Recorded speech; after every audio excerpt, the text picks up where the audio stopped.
Dans les sociétés modernes, de nouveaux critères de différenciation apparaissent. Ainsi, les critères traditionnels de différenciation, le revenu, l'emploi, le diplôme, ne sont plus seuls aujourd'hui.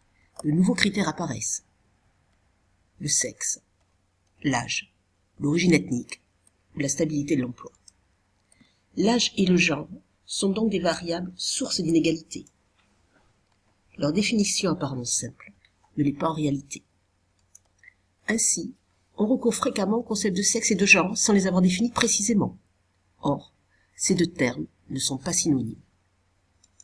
Le sexe est une donnée biologique, donc naturelle, alors que le genre est une construction sociale. Le sexe est donc inné, le genre est acquis. Le sexe repose alors sur des différences hormonales, anatomiques et chromosomiques. Le genre, quant à lui, résulte de la socialisation différentielle. L'individu adopte un comportement stéréotypé en fonction de la conception de son sexe développée par la société. Les caractères physiques, comme une taille moyenne des filles inférieure à celle des garçons, relèvent du sexe. En revanche, les modèles de comportement relèvent du genre.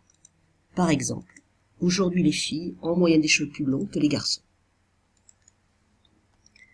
Ainsi, comme le sexe est une donnée biologique et naturelle, les caractéristiques sexuelles restent les mêmes, quelle que soit l'époque et la société. En revanche, comme le genre est une construction sociale, les caractéristiques de genre varient, selon la société. La couture est par exemple une activité masculine au Mali. C'est une activité considérée comme féminine en France, mais aussi selon l'époque. Le bleu a longtemps été dans les pays catholiques la couleur des filles, car c'est la couleur de la Vierge Marie. Aujourd'hui, c'est plutôt la couleur des garçons.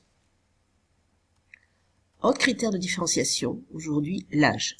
Là aussi, on peut distinguer deux termes, l'âge et la génération. L'âge est une donnée démographique. Elle situe une personne à un moment donné par rapport au nombre d'années qu'elle a vécu. En revanche, la génération combine deux éléments. C'est d'abord une donnée démographique, puisque c'est l'ensemble des personnes nées dans une période donnée. Mais c'est aussi une donnée historique.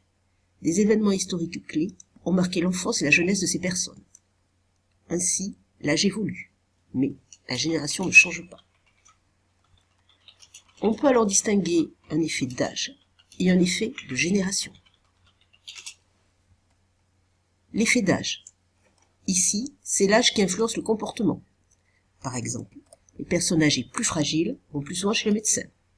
Les enfants jouent davantage. Pour l'effet génération, une génération évolue en gardant les mœurs et les habitudes qui la caractérisent. Ainsi, les personnes nées dans les années 30 font plus fréquemment la vaisselle à la main, car elles en ont l'habitude. De même, la génération née dans les années 80 continue à jouer aux jeux vidéo, même en prenant de l'âge. Les effets d'âge et de génération peuvent se cumuler. Ainsi, les personnes de plus de 60 ans vont plus souvent chez le médecin. Ce phénomène peut s'expliquer à la fois par l'effet d'âge. Les personnes âgées ont une santé plus fragile, mais aussi par l'effet de génération. Nées dans les années 50, elles ont toujours connu le système de sécurité sociale. Genre et âge sont aujourd'hui discriminants. En effet, sur de nombreux points, les femmes sont désavantagées par rapport aux hommes, comme les jeunes le sont par rapport aux plus âgés. Par exemple, la probabilité d'être au chômage, celle d'avoir un emploi précaire, le revenu moyen, ou bien la possibilité d'accéder aux postes de pouvoir.